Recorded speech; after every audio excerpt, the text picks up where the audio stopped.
오늘 말씀은 레위기 16장 11절에서 22절까지 말씀입니다.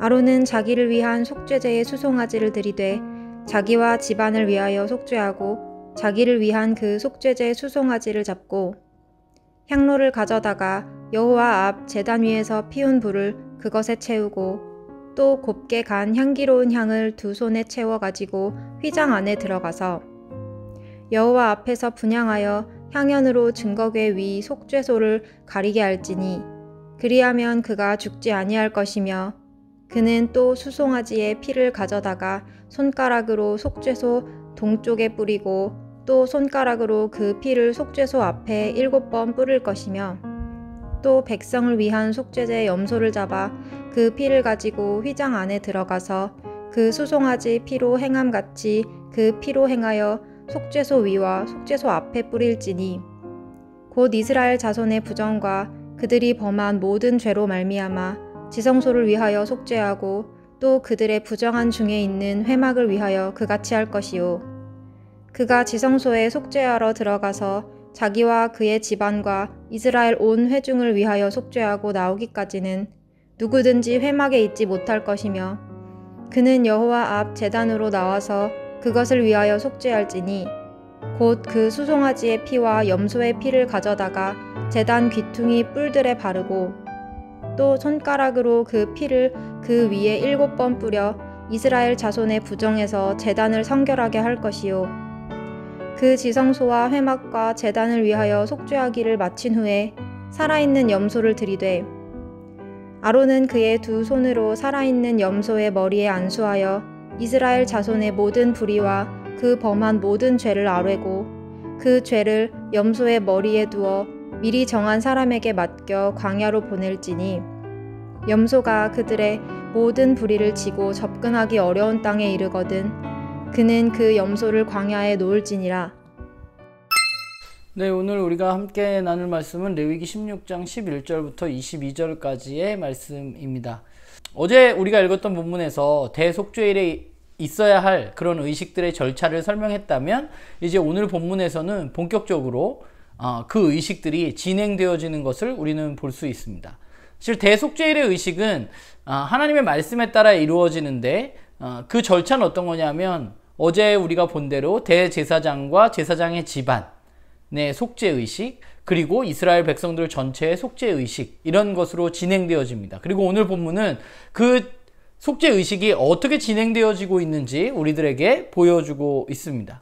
오늘 본문을 보면 대제사장은 지성소로 들어가서 속죄소 앞에서 의식을 행하게 됩니다.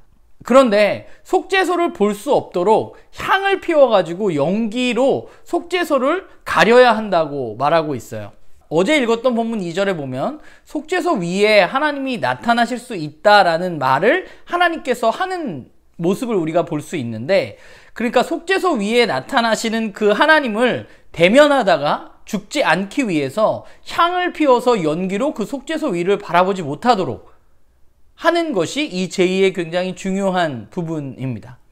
그러니까 사실 생각해보면 그런 거예요. 지성소 안으로 들어가긴 하는데 그 지성소 안으로 들어가서 하나님의 임재를 경험한다는 것, 하나님 앞에 선다는 것은 그야말로 죽음을 생각해야만 하는 그런 두렵고 떨리는 마음으로 그 지성소 안으로 들어가는 것이죠.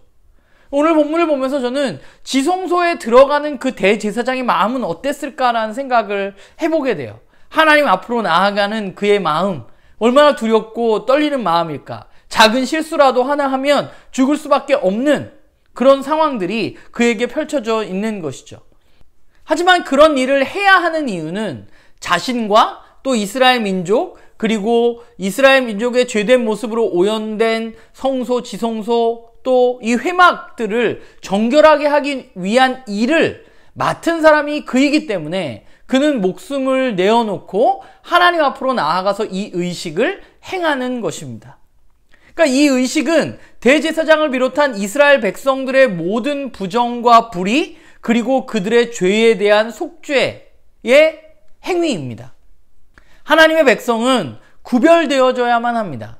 거룩하신 하나님의 자녀면 거룩하신 하나님의 자녀인 이스라엘 백성들은 죄로부터 멀어져야만 하고 하나님의 임재 앞에 있기 위해서 그들의 죄는 정결해져야만 합니다. 아마도 그들은 자신의 모든 불의와 죄를 짊어진 우리가 어제 잠깐 나누었던 아사셀 염소가 다시는 돌아올 수 없는 그 광야로 보내지는 것을 보면서 자신들의 죄가 자신들의 삶에서 멀어지기를 소망하고 다시는 그 죄가 우리에게 돌아오지 않기를, 그 죄가 나를 휘어감고 그 죄에 내가 얽매여 살지 않을 것을 아마 그 아사셀 염소를 보면서 다짐했을 것입니다. 그러니까 하나님의 백성은 죄를 멀리 해야만 하는 사람들인 것이죠. 죄로부터 벗어난 존재들이 바로 하나님의 백성들입니다. 오늘 본문을 보면서 하나님의 백성은 어떤 사람들인가라는 생각을 해보게 돼요. 거룩하신 하나님과 관계를 맺는 사람들이 바로 하나님의 백성들입니다. 거룩하신 하나님과 관계를 맺기 위해서는 어떻게 해야 하는가? 자신들의 죄를 속죄해야만 합니다.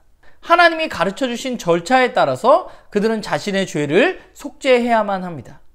이제 우리는 염소를 통해서 매년 속죄를 해야만 하는 것이 아니라 예수 그리스도의 피로 우리에게 더 이상 제사가 필요하지 않게 되었습니다. 그렇다면 우리는 마땅히 하나님의 백성으로서 하나님과 관계 맺는 삶을 살아야 하는 것이 하나님의 백성의 올바른 모습인 것이죠. 그게 하나님의 백성입니다. 하나님과 관계 맺는 사람들. 또 하나, 하나님의 백성은 죄로부터 멀어져야만 하는 사람들입니다. 이스라엘 민족이 아사셀 염소를 바라보면서 자신들이 죄와 멀어져야 한다는 사실과 다시는 그 죄가 자기 안에 일어나지 않기를 다짐했던 것처럼 우리도 예수 그리스도의 십자가를 바라보면서 해야 하는 일은 우리가 더 이상 죄의 노예가 아니라 우리는 죄로부터 자유하게 되었다는 사실을 기억해야만 합니다. 죄가 우리를 지배할 수 없다는 사실을 기억하고 그것이 다시는 우리의 삶을 지배하지 못하도록 우리는 하나님과 온전한 관계를 맺음으로 말미암아서 하나님의 백성으로 이 땅 가운데 살아가야만 하는 것이죠. 바라기는 저도 그렇고 여러분들도 그렇고 우리가 정결한 하나님의 백성으로 하나님과 온전한 관계를 맺는 사람들로 이 땅 가운데 살아가기를 주님의 이름으로 간절히 소망합니다.